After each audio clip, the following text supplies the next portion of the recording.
trying to do here at NAMMBA is really special, and it's create inclusivity with all of you guys in mind as it pertains to real estate and finance. And a common topic of conversation this year has been how challenging and difficult this market has been. And being in the industry 7 years myself, I feel that, right? And how many show of hands have felt that within this industry this year? Yeah. So being the person that I am, I agree with you guys, but also because of the person that I am, I'm like, this is a really great opportunity to rebuild, right? To kind of put your head down and grind and reinvent yourself. So I'm looking at micro actions to achieve goals. We've got this exciting session full of top producers. You know, Terrence, you won the top 100 recipient certification yesterday. How did that feel? That was amazing. It was amazing. Thank you. It was amazing just to be recognized, not just from the industry, but just from your folks. I look at Tony and his team as like coming home. It's like groundbreaking. It's like roots. So being recognized, in industry is cool, but be recognized from your own family is pretty dope too. Thank you. So I do want to introduce everyone before we get into the conversations. We can start at the far right here, well, my right, with Mr. Ed Averette, who is super real estate producer and team builder at EXP. Right. We can kind of go into introductions if you want after that, and we'll go with Ruth, Terrence, and then Jim. Okay, all right.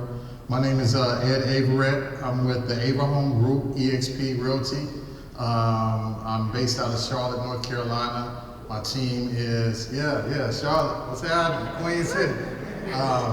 We're licensed in North Carolina, South Carolina, Georgia, and Florida. I'm also known as the rapping real estate agent. So I have a unique niche. He'll be spitting bars for us shortly, I'm just kidding. So yeah, I have a unique niche, which I combine hip hop with real estate. I'm a veteran. I've been in the industry 16 years. I'm originally from Jacksonville, Florida. Who know about Duval? Duval. Okay. And I'm excited to be here. Thank you. Ruth? Well, my name is Ruth Rivera, and I'm a regional leads director for Coldwell Banker Realty. I've been in the industry for 31 years. I started when I was 5. Yes. I run the state of Florida, the state of Pennsylvania, and all of Mid-Atlantic for Coldwell Banker. I am also a certified real estate coach, so I work with over 800 agents. I started my career back in Puerto Rico, a military brat as well. My dad was in the Army, and I think that taught me to be resilient in any market conditions, and this is a great topic for that, being fearless. I'm also the current president for NARA here in North Orlando, which is the National Association of Hispanic Real Estate Professionals. And I'm on the Diversity and Inclusion Board for our local real estate association, which is the Orlando Regional Realtor Association. And we just started, I heard these two on a podcast earlier today, which was phenomenal. But we just started a podcast probably about 7 or 8 months ago, so I'm a co-host as well for a podcast, which is called Strive for 5, so download it on your phones. Give it a listen. Yeah. Strive for 5, and that's STRIVE 4. Then write out 5. Yep. Thank you. Yes. My name is Terrence Guest, by way of Team TG, powered by Atlantic Bay Mortgage Group. Yes, I live in Charlotte, North Carolina as well. I'm originally from Philadelphia, PA. Licensed, yes, Philly, there we go. Right. Eagles beat up on them Vikings the other night. What else? Licensed in 7 states, started in Pennsylvania, Virginia, North Carolina, South Carolina, Georgia, Tennessee, and then of course you gotta come home to Florida. So licensed in Florida as well. I'm the good change agent, right? There's no market that Team TG cannot work in or not work of. We just like to ensure that each homeowner gets an opportunity to understand what it takes to buy a home. I think that's the biggest piece that may be missing just in our market. No matter the creed, color, price point, everyone deserves the opportunity to understand what it takes to become that homeowner. That's what my team does. That's what my cohorts up here do. And we're looking forward to a great time out here. And yes, not just strive for 5, right? We also got free game real estate. We're in our 3rd season right now. We just completed our 70th show. We got our engineer down there. My lovely wife is here. We let the kids home because nobody's going to Disney. So we're gonna have a good time though. And I'm gonna pass it on to my man Jim. All right, thank you, appreciate it, Terrence. So I don't have a podcast, so I'll put that on my list of things to do. So my journey in this industry started over 30 years ago. I was a realtor at the time, right out of college, decided, I wanted to buy and flip houses and, be a millionaire by the time I was 30. That didn't happen, but I was able to, connect with a loan officer that was walking in that needed a bilingual Spanish person that could be a CRA loan officer, right, which is a community redevelopment officer, and so I was the only Hispanic person that he knew. So I was able to get my start on the mortgages. I'm originally from Rhode Island, so it's a small estate here, but thank you. Rhode Island. Pray for them. They're having a hurricane go through there, but for us in Florida, hurricanes are just a tropical storm most of the time. But for that was my journey into the real estate. It has been, a up and down career in the sense of where the market changes. That's the only constant is change in the market, right? And so, these 7 to 8% rates are what I got into the business in. So that was a normal market up until prior to COVID. So when you're looking at, my journey, I originated for 22 years. That was my goal, to stop originating in 22 years. And then I was just a coach, mentor, recruiter for the last 12 years. And then I decided to get back into originations 2.5 years ago. Right, so great time to go back into originations. But I was able to, take advantage of some of the connections that I have, be able to do what I have been teaching people to do to take their business to the next level for the last 20 years, and be able to create opportunities that they themselves weren't available, that were out there in the marketplace, and connect them with people that they could leverage to be able to take advantage of the marketplace. And because of that, I was able to get into a new builder account, and that builder is going to build 600 homes, and I'm on track to do 200 loans this year in a market where people are struggling to even do half of what they did 2 years ago. So You might just become a millionaire right now. Awesome. So it's really great to hear how much experience you all have in the industry. And that it's actually gonna lend in some of the conversations that we have, because you guys have all seen waves throughout the industry. In this time, I've heard people say it's an uncertain time. There's a lot of uncertainty. I'm not sure what's gonna happen in the market. You have a lot of predictors, right? I want to take this opportunity to talk about the fear that comes behind that. So I want to give everyone some knowledge. What can real estate professionals do right now to overcome the fear of uncertainty, but most importantly, make bold choices that lead to high returns?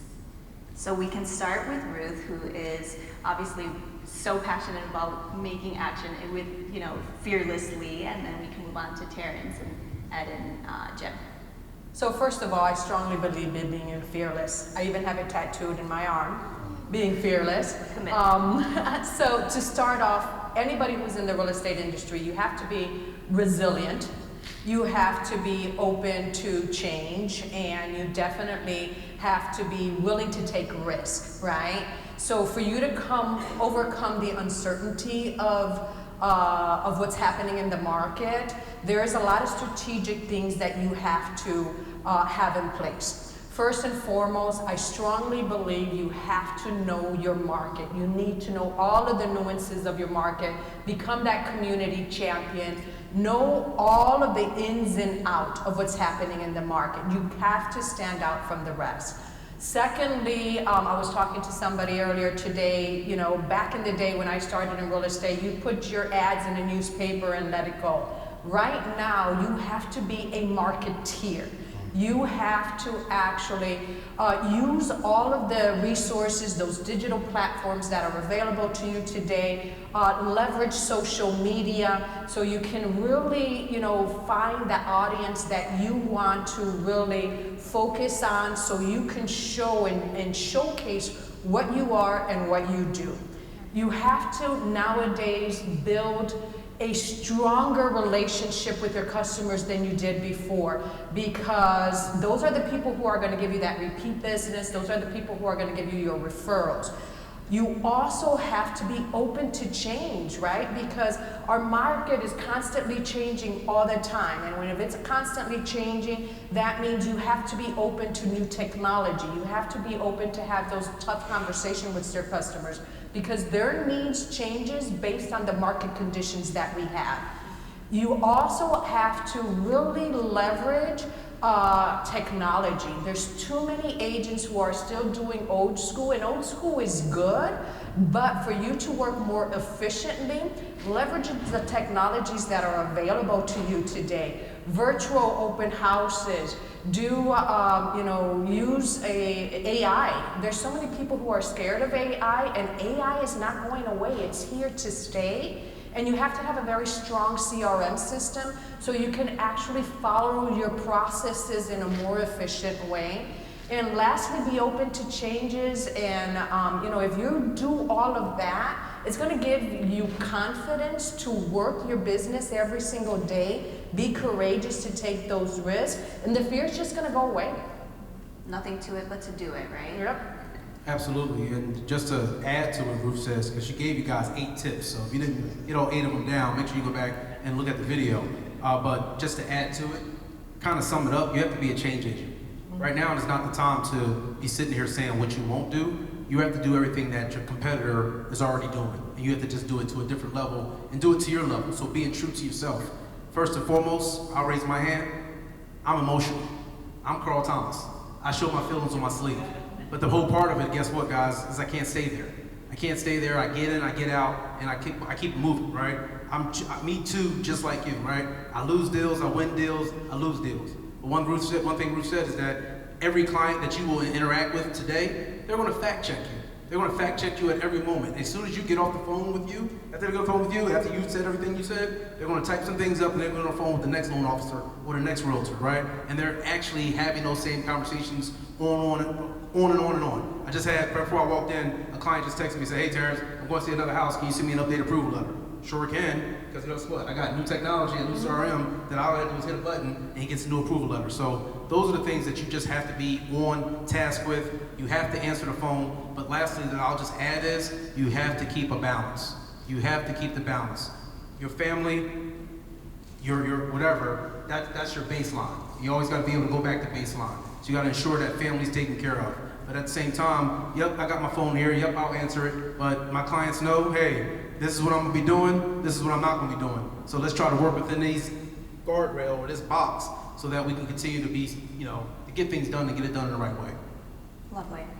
I want to move on to the next question, and this is a little bit more about delegating with us navigating work with intentionality.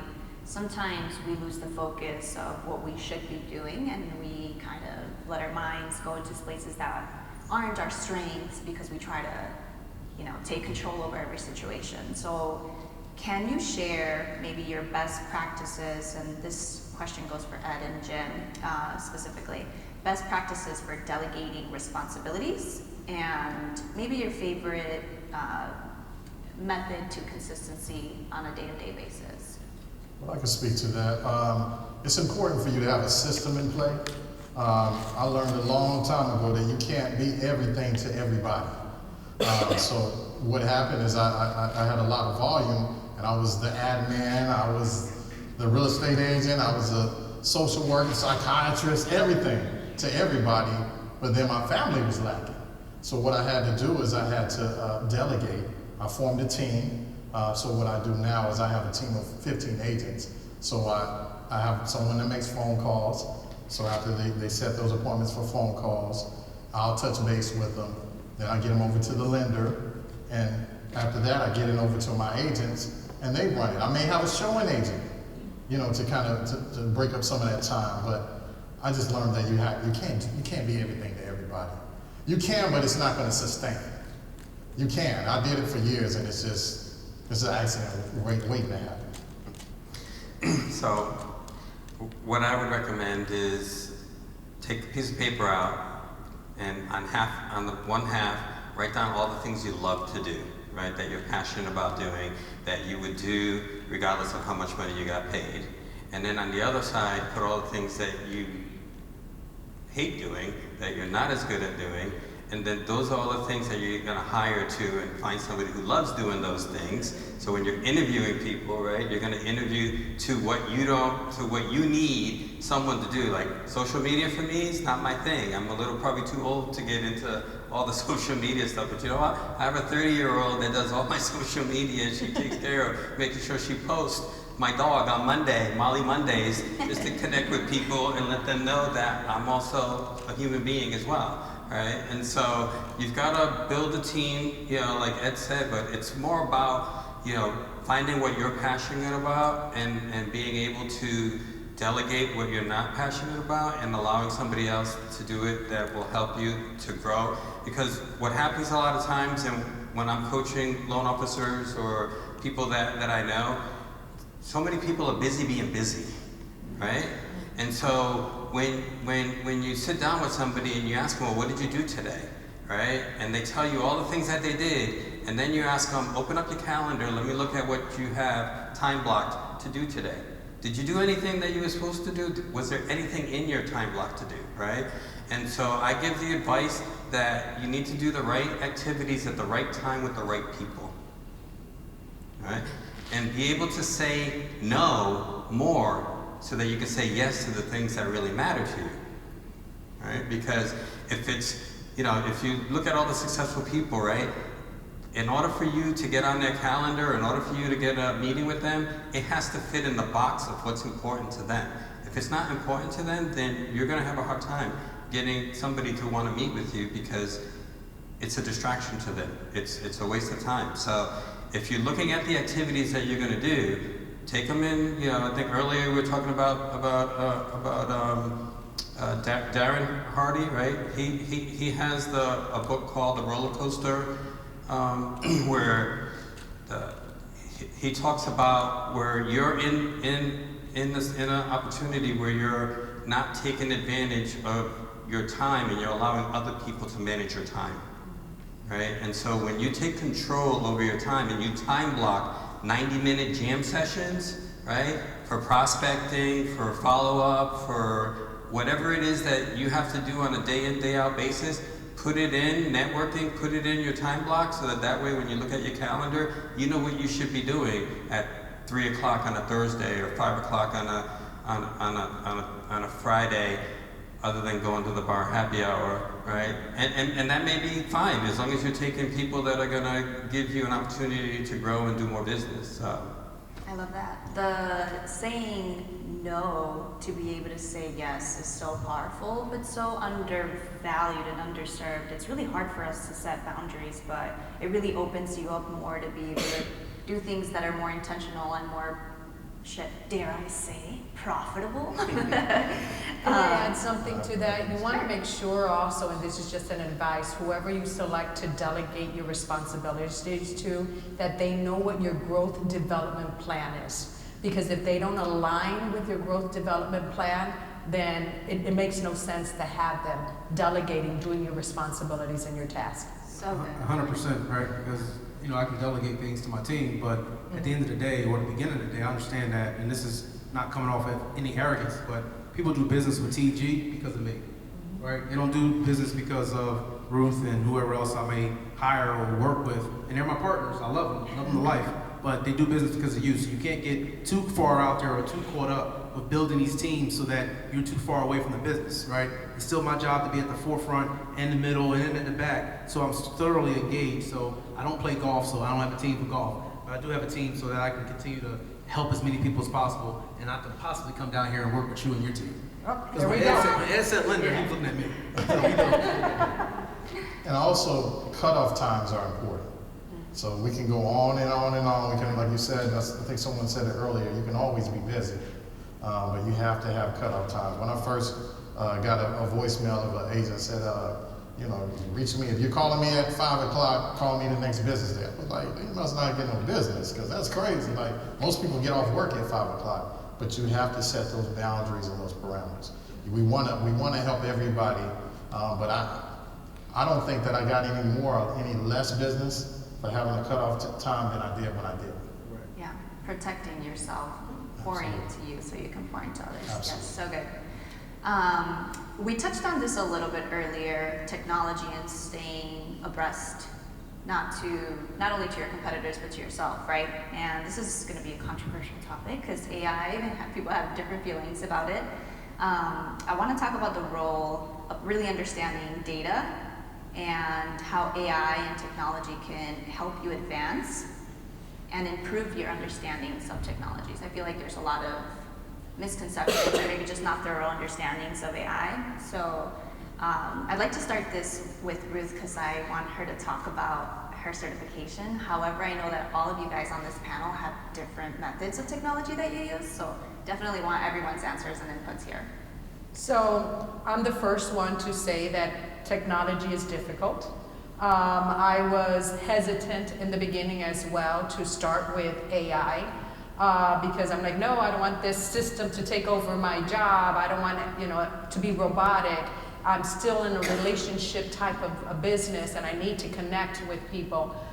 But I was convinced to take the AI certification for real estate agents.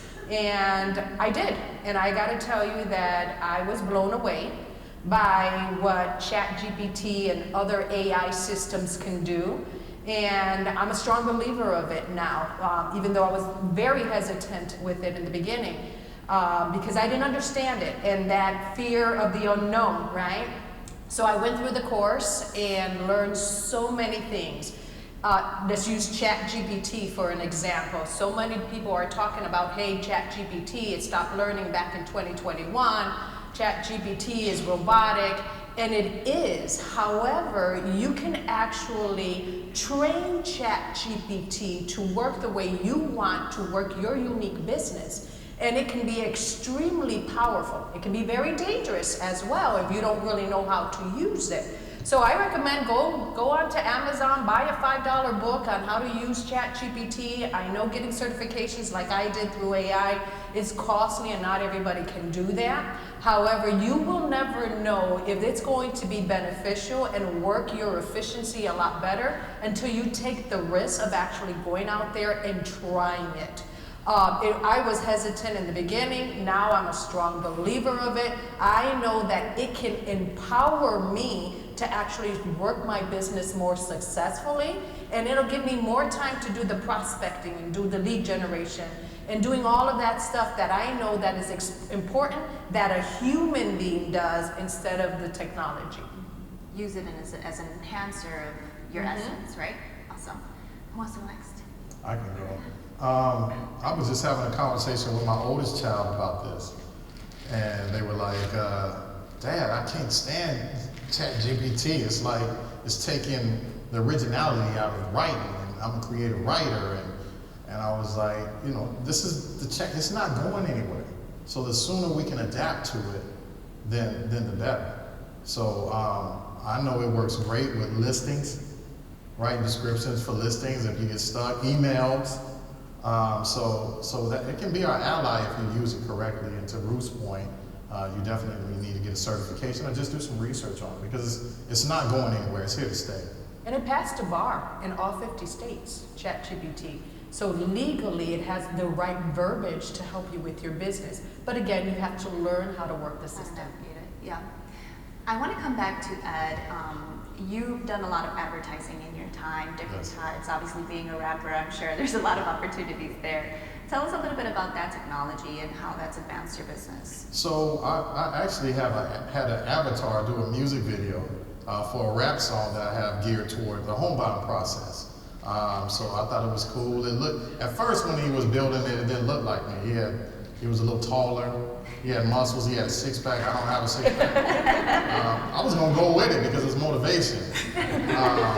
But yeah, so I was able to use that, and a lot of people are drawn to that. That's just unique, advertising instead of just doing the traditional, hey, now is a great time to buy a house. Now the sky's the limit. You can just go deeper, and people are definitely catching on to it. Love that. Yeah, I would just say the other part, and I don't partake all the way, but virtual listings, right? So from a virtual listing standpoint, you have a home that's sitting there, but someone in California needs to see that home, or wants to see that home.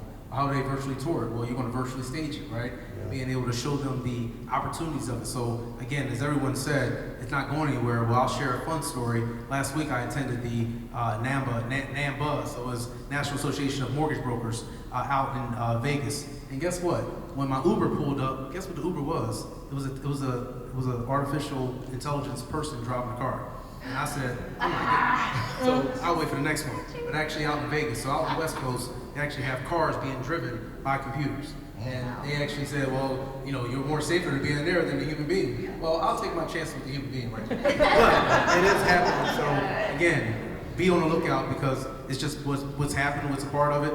We'll use it to the best of our knowledge. We'll get certified like Ruth, and just like anything else, what should you be doing right now? And I guess that comes back to these uncertain times. I would say right now, you should be diving into your business, figuring out how you're going to be the best you when everything opens back up. This is the time to do it. So when I look out and I see who attending conferences and who's being places, you guys, we are the ones who are going to be the change agents. We are the ones who are going to set forth and take over what's happening, right? Because this is just a little dormant. Well, you're saying dormant, well, you need to call Jim because Jim got 600 houses to sell. So you got to get over here with him.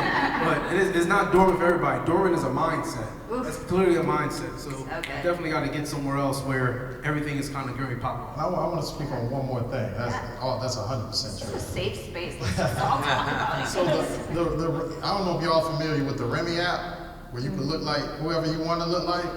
So I know some agents, they use that for their photos, for marketing. So instead of going to a photographer and all that, there's apps that make you look like a movie star, a celebrity. Yeah. So y'all heard of it, right? Yeah. So it's just adapting to it and just getting the knowledge. I think 2020, when 2020 hit and the pandemic hit, it forced us to use this technology that probably was out there and they were working on for years. But we had to because the world was shut down. Correct. So we had to adapt, and that was the only way. I know I leaned on technology heavy and ended up having one of my best years of my career in 2020. And we were shut down for 6 months, couldn't go nowhere. Had to look like a Doberman with a mask and looking crazy. So I think that kind of sped up things. So we're here now. So the sooner you can adapt to it, the better. Tell us about the technology you use, Jim. Well, Guaranteed Rate has, their technology just to make things faster and easier. Obviously, the mobile app where we can take an application on the phone instead of in front of a laptop. You've got same-day mortgage. AI is being used to underwrite, quick, easy, fast, conventional loans. So you can have loans ready to close within 7 days. So technology is going to make it to the point where buying a house may be like going to buy a car, right? You can get the mortgage as soon as you decide you want to get the car, right? Once you pick the house. So it's funny because it was no different than like when I started in the business, right? And everybody was like, who wants to do a loan on the internet, right? Nobody wanted to do it. Nobody trusted the internet. So it's going to take time for the masses to understand that the technology is here. It's going to stay here, and the sooner you adapt to it, the sooner you'll be able to be in the forefront of the people who took the time to learn the technology when everybody else was busy doing what they could just to try to survive, and the people who pour knowledge into themselves and who pour new strategies, add more to your toolbox that you can offer so that you can be more valuable to the people that you're giving advice to, so that you know what's going on, what the data in your marketplace is. Because what happens nationally doesn't mean it's happening locally, right? Like what happens in California, New York, New Jersey is much different than what's happening in Florida, because all those people are coming to Florida. Everybody wants a piece of the Sunshine State at this point. 35% of the people that are buying houses today right now, that are driving up the prices, are coming from states where when they look at Florida, they look at it as a bargain still. Because the prices that they could buy for a house here is what they probably could have bought a house 10 years ago where they're coming from. And so by the time they sell their house, come here and pay cash, they don't care that the interest rates are at 7 or 8%, they're paying cash. So they're just looking for an opportunity for them to move, relocate to Florida, relocate because they can work from home, right? That's driven, a lot of new business too. So you want to use technology, find people from different states that maybe you're from or different states around the country, and use that to drive traffic to your website so that you can explain to people, why it's always a good time to buy real estate. Sometimes it's just better than others. Mm-hmm. And whether it's a good or bad time to buy, it all depends on you, right? Because when we talk about 7 and 8%, I'll say 2003, that was my first year into the mortgage industry. So at that time, I was refinancing people to a 7 and 8% interest rate because they were at 11 and 12. So again, it's all about mindset. It's about where you're at, where you're going, and what you want to do. Everyone in each realtor in this room will tell you, it's time to buy. You have the ability to buy, purchase the house. Purchase that home that you want, second home that you want, investment property you want. Worry about the interest rate later. The rates will come down. Yes. Are the rates coming down this year? No. Right? But when the rates do come down, think about it this way. When the rates come down, they take the stairs. You guys ever took the stairs going down the steps? After you walked up a flight of steps? That's how it works. When the rates go up, they take the elevator going up. So think about it from that standpoint, and you'll understand that that's how this market works. But as Jim just pointed out, investors are offering, and I know we didn't go into this technology part, but investors, they don't need AI to figure this out. Investors are offering full price offers for homes. So they are the ones that are shutting out our buyer. They're shutting the buyers out. So buyers are getting too hung up on, oh, well, I don't know, because Ruth got a rate of 2%. Well, if Ruth has that rate of 2%, that was good for Ruth. What you have to do what's good for you and be that person who is actually in a position to purchase. That's what you gotta be. You gotta be in position. If you're not in the game, then you're just on the side. Great insight, guys. So we talked a little bit about technology and the uses of technology, and I want to kick it back to the human aspect of what we do.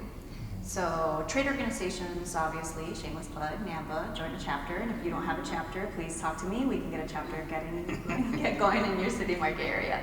But obviously there's great trade organizations out there. We all have a different style of mission, but our mission is the same. We want to help people get into sustainable home ownership. We want to create an equitable and equal playing field, and we want to generate a new generation of professionals that are coming into our retiring industry, right? If we're looking at our industry, the next 5 years looks a lot of retirement. So what are we going to do when, the next generation wants to buy a home? So talk to me about your experience with trade organizations, your involvement with NAMMBA. I know Ruth is a president at NAREB. Tell us about your experiences, how that's been able to help you leverage your business. So I'll go first. As I said before, I'm the president for NAREB North Orlando, and we advocate for sustainable home ownership for Hispanics and Latinos. Hispanics and Latinos. And so we really believe that home ownership is where it brings families together, and we create stability when you own a home. And you build generational wealth, right? What better way to build generational wealth than owning homes, right? So we get together, a group of professionals, and I think my board of directors is the best board of directors out there.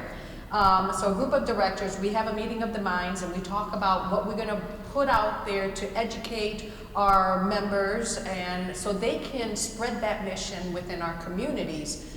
So I think that they're fantastic. I wouldn't be sitting up here if it wasn't for NAREB. I think you should look and do your research on which associations meets your personality, which associations meets your end goal and matches with the way you want to run your business. There's a lot of great associations out there, and I'm not only a member of NAREB, I'm a member of ARIA, and I'm not Asian. I'm a member of the LGBT+ Alliance, and I'm not LGBT. So look and do a lot of research. Go to the events before you actually become a member of these associations and see if that aligns with you. And if it aligns with you, connect yourself with them, because not only are you going to learn about being diverse and inclusive, but you're also going to network with the best people in your industry, the best people in your community, and they're going to help elevate you to that next level of whatever that next level is in your professional businesses. And it's really going to empower you to make this business your business for life. So I think research is the best thing that you can do to see which one aligns with you. That's so good, and I especially love the line that you said, that you shared with us, that you're a part of several trade organizations. There's no rule out there that says if you become a member of NAMMBA, you can't be a member of XYZ, right? They can exist in the same world, and you can also be board of directors, and you can, attend. So I love that. Does anyone else want to share? What I love about most of them is it's more of a movement. So it brings it back down to earth to why we even do this. We're here to help people.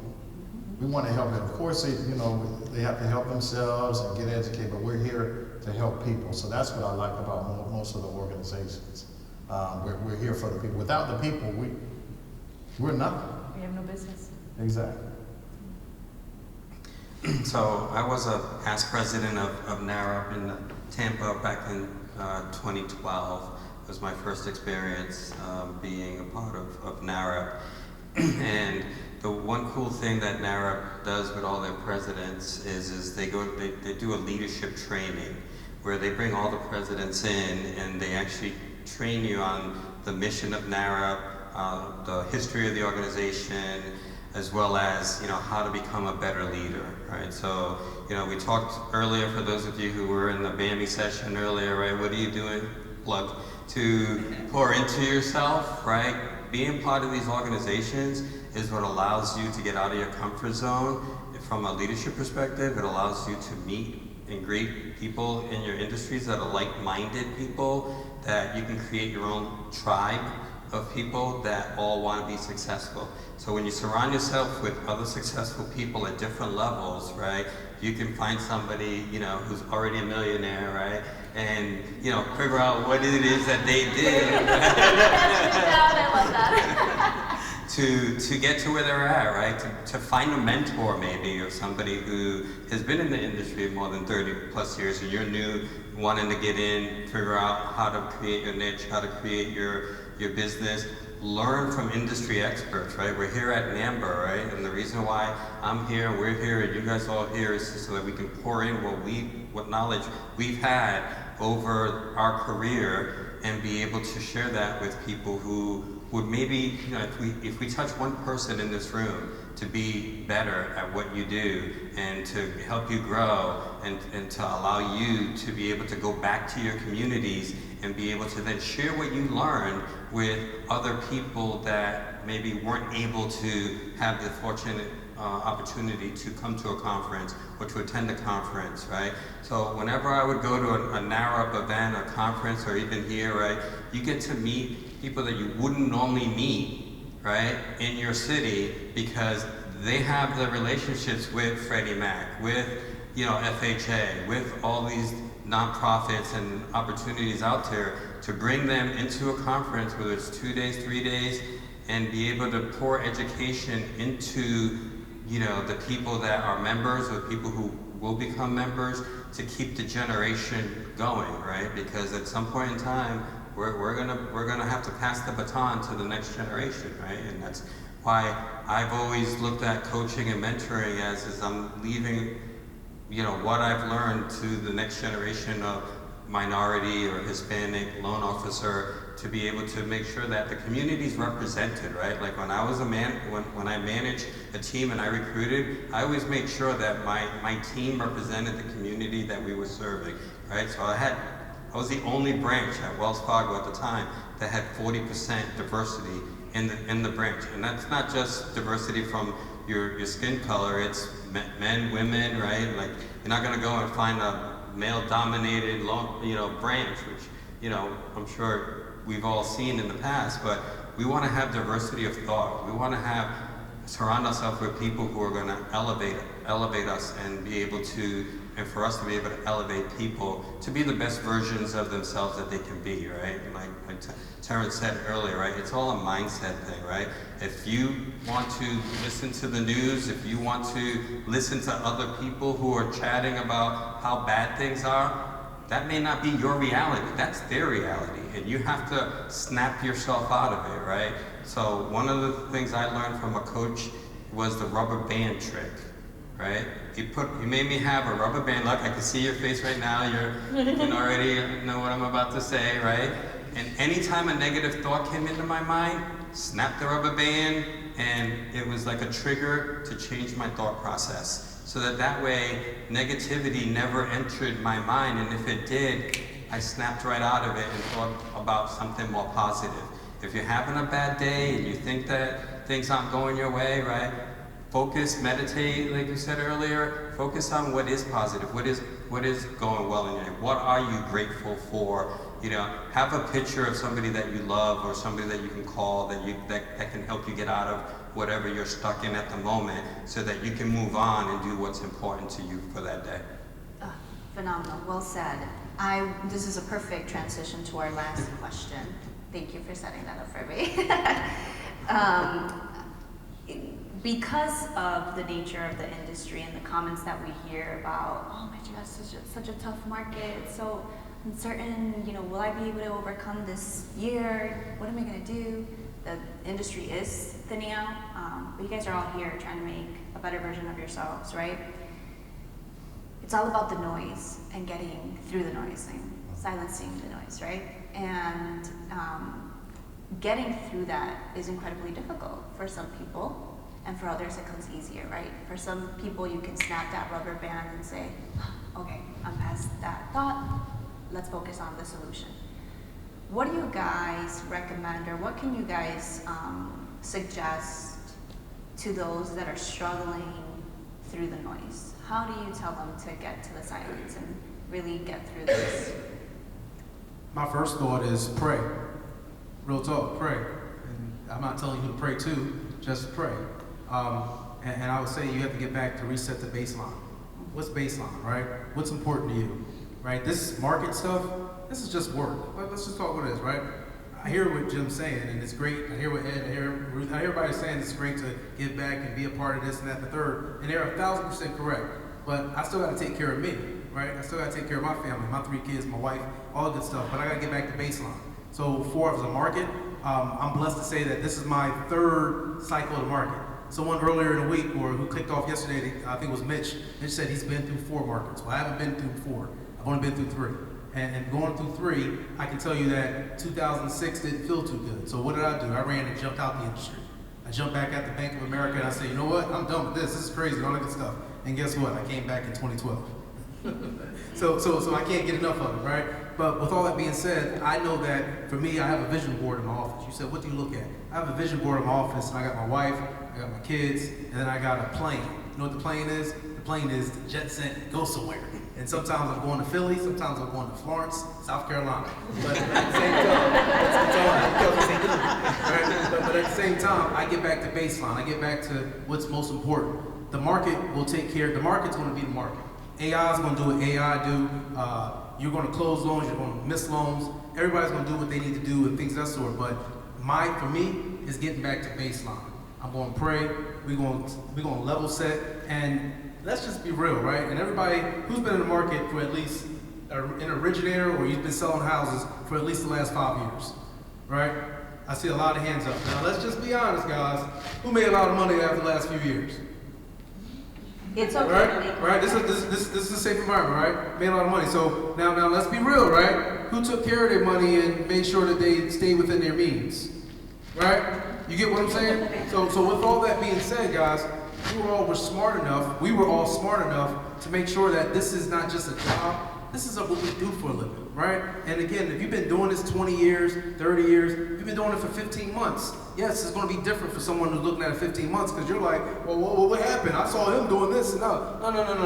It's a market, right? It goes up and down. You save your money. You invest your money. And you do things the smart way, right? Just because you made $1 million last year, don't mean that you go out and buy a $780,000 house. No, you should have done it better and all the good stuff. So reset the baseline. We'll be okay. We'll get past it and work with what we can work within. And the last thing I'll say, because I see the time running, I want to pass it to Ruth. But real quick, Uncle Tony gave us the answer the other day, right? He said there's 42% of African Americans who are actually homeowners. 42%. He ran through the markets, right? So that means that's still here opportunity.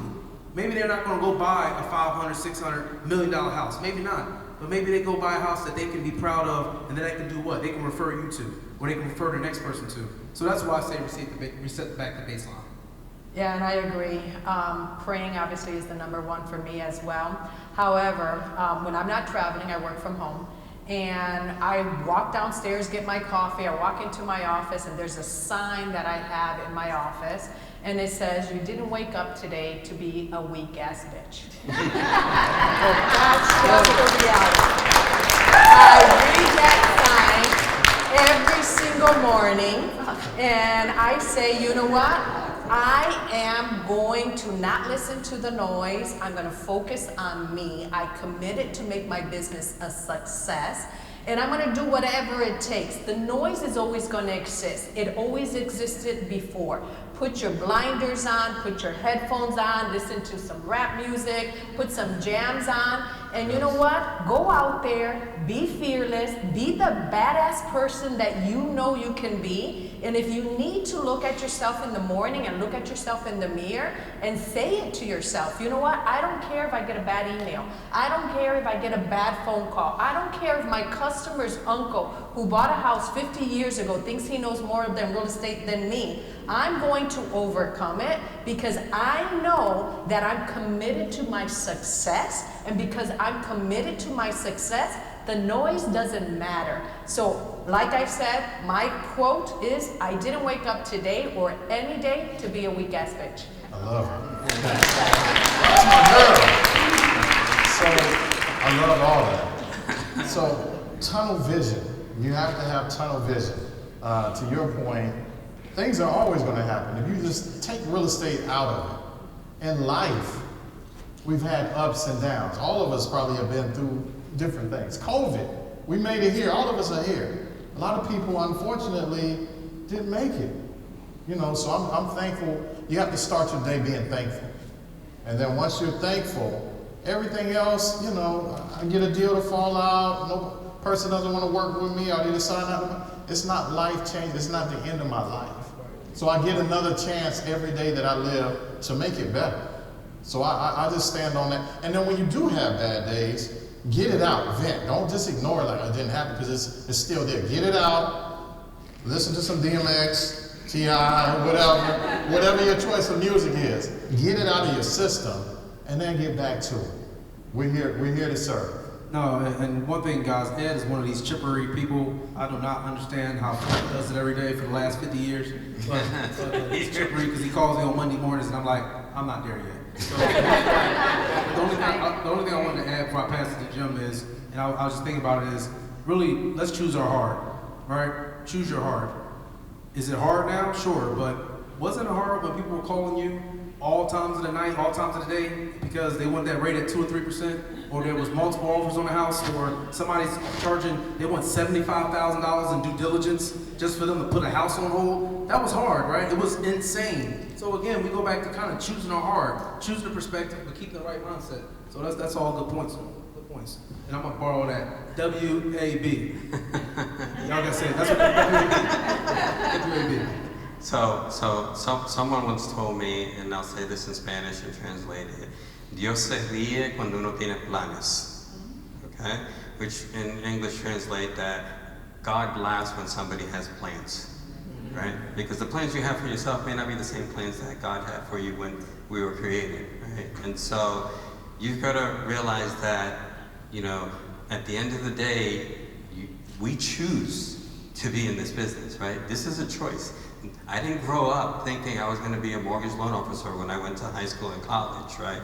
I fell into the mortgage industry, and then I fell in love with being able to go to a closing and see the keys being passed on to that homeowner, and that person be so grateful and thankful that somebody actually took the time to help explain to them what it was going to take for them to get a mortgage, right? Because most people weren't given the time to understand what they needed to do to either buy now or get ready to buy, right? And there was no credit repair back in the day, right? So you had to sit there and explain to clients what it was going to take for them. Just like today, you know, we've got automated underwriting, but if it doesn't approve, then what are you going to do, right? So you've got to be that person that's going to educate the community and that is going to be a servant of your community. And the more people you serve, guess what? The more financial gain you'll receive. Because in our community, once you're a trusted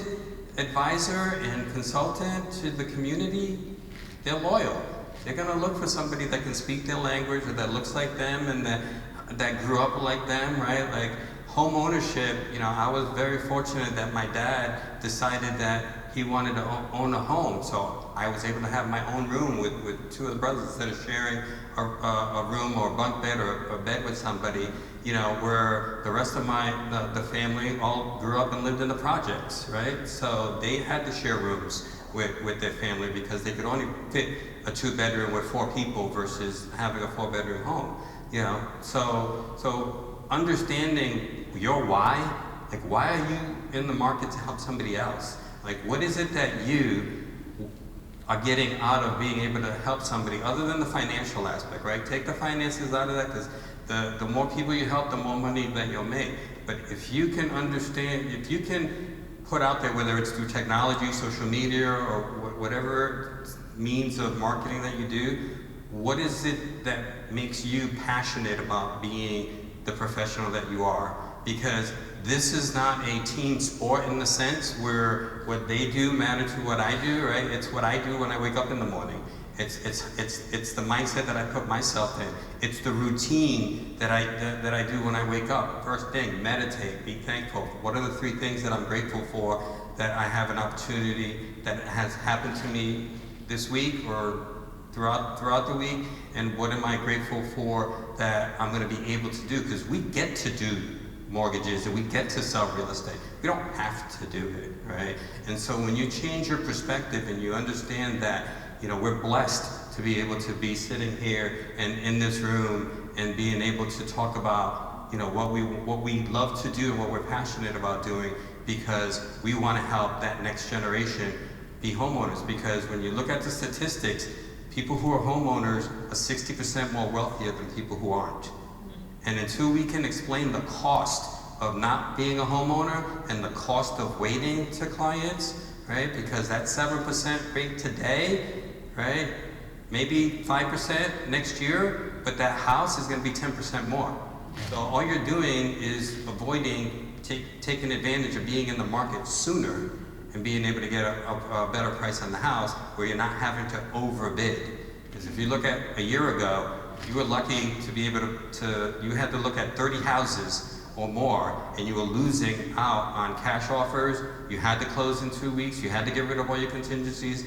I mean, yeah, you got a 3%, 4% rate, but how long did it take you to be able to get a contract, right?